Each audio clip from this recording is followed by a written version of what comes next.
So I was out at the local fish farm the other day, just picking up some materials for another tank build. And right as I'm about to leave, I spot this huge tank off to the side, packed with ghost shrimp. So I paid for everything I had and grabbed a bundle of 25.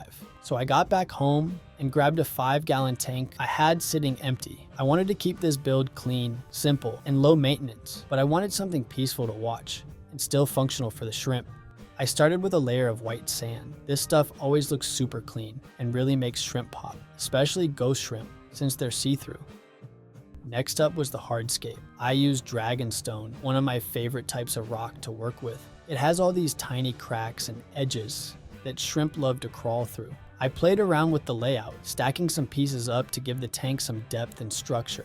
I didn't add any plants this time. Wanted to keep the focus on the rock work and the shrimp themselves. Sometimes less is more, and with a low-tech setup like this, it just makes everything easier to manage. The best part? This whole thing came together on a budget.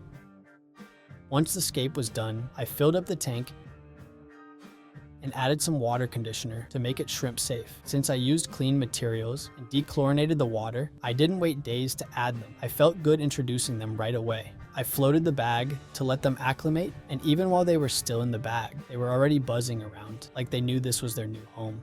As soon as I let them in, they fanned out across the tank. Some went straight for the rock crevices. It's wild watching them up close. You can literally see everything inside their bodies. They're such underrated little creatures.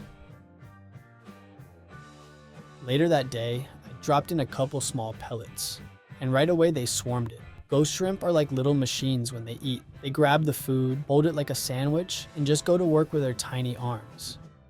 While I was feeding them some pellets, I noticed one of the shrimp was carrying eggs. You could see this little greenish cluster tucked under her belly, super clear.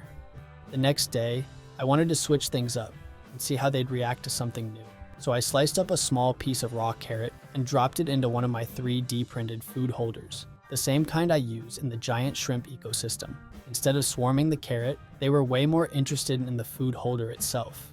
A few of them climbed all over it, picking at the edges like they thought it was the food. But after a few minutes, one of them finally found the carrot and started nibbling.